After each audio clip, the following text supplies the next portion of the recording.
Here's a question for you. Do you think going plant-based would help high blood pressure? Let me just first roll the intro.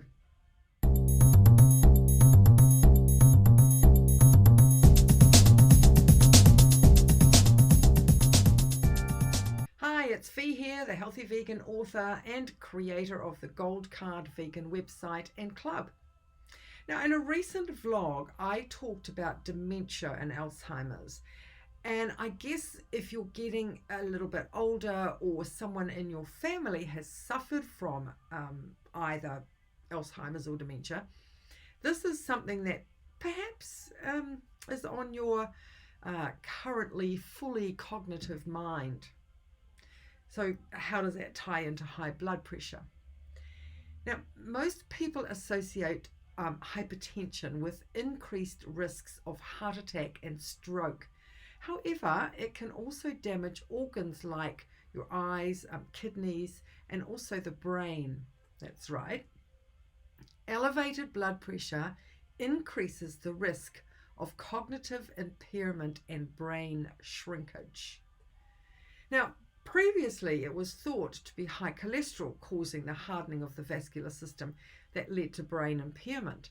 Now, the Independent Association of Alzheimer's Disease found that high blood pressure, especially those from ages 40 to 60, is a major contributor as well.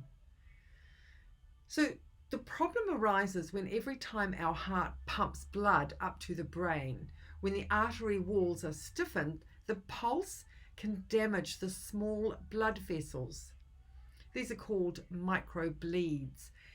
And even if a person has not had a stroke, they are often found in people with high blood pressure. People can also have little mini strokes and not even know it. It's not until the situation worsens through lack of doing something about the high blood pressure that disaster strikes. So how can you lower your blood pressure and ensure you cut the risk of stroke and dementia? Now, you can do fasting therapy. Studies have shown that fasting does drop the blood pressure enough that those who were taking medication had to actually stop as the blood pressure fell too low. However, it depends on what you go back to eating once the fasting is over as to whether the lower blood pressure is sustained. The first thing you have to take into consideration is your weight. It's well known that changes in weight has a great influence on arterial hypertension. And this is the avenue that most doctors will begin with. A low-calorie diet and one that's usually vegetarian, which means more fiber, richer in potassium, and usually higher amounts of polyunsaturated fats, all of which help to reduce blood pressure. Now, what if you went completely vegan, especially whole food vegan? Now, studies have shown time and time again that this is the most optimum food for best health, especially when it comes to heart disease, type 2 diabetes, and many cancers. It is also showing it is the best avenue for cognitive function and lowers the risk of dementia. But what if you are already eating vegan? That's predominantly whole food vegan, but not entirely. Yet you still have high blood pressure. So grab a cup of tea and I'll take a seat and I'll tell you a story. Now, on a recent visit to my doctor to have a checkup, like I normally do, my blood pressure was tested and it was high. I can't remember the exact number, but it was well over the recommended 120/80. And it came as a bit of a surprise to both of us, simply because of what I normally eat. On looking back over my records, my doctor could see that the blood pressure had been high in previous tests. She recommended I try, now she is a plant-based physician, I must admit, right? So she knows these things. So she recommended I try with hibiscus tea and add more beetroot into my daily foods. Plus, to cut out any of the processed vegan foods that I was eating because they would be high in salt. The hibiscus tea can work, but you do need to take a lot of it. And as I'm not a fan of that particular tea, I decided to supplement.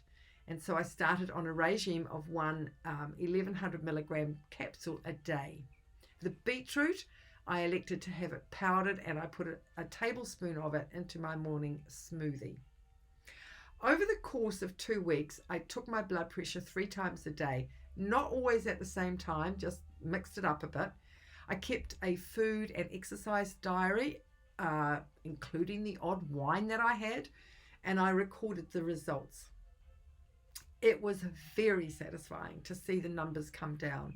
And by the end of the 2 weeks, the BP was down to around 110/75. Now, I've never been a big salt eater, so that was something that I couldn't exclude from my normal food. But taking out as much as of the processed food, vegan food, was a real bonus. But if you are a big salt eater, that is another place to look at. So yes, the whole food plant-based diet will definitely bring your BP down, especially if you're coming from an animal-based diet. If you're like me, a whole food vegan, and your blood pressure is elevated, then I'd suggest you first try what I did with the hibiscus tea and the beetroot. However, if that doesn't work, then the next step is fasting. But you will need to do a medically supervised water fast only. I think they usually go for about 6 days. I'm not sure. But this will be the kickstart.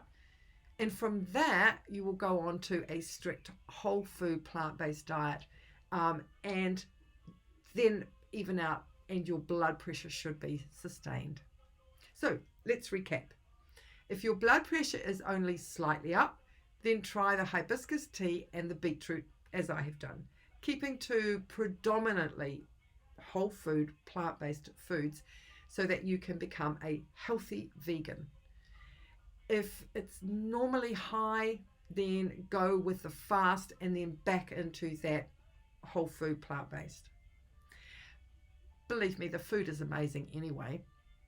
And you have access to millions of recipes by just typing into Google whole food vegan.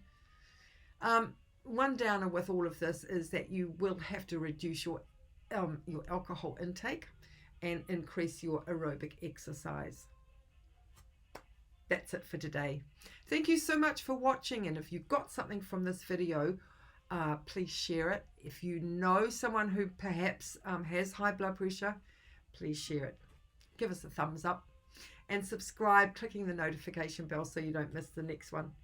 Remember to have great food, make it whole plant-based, and be compassionate to all animals, including humans. Bye for now.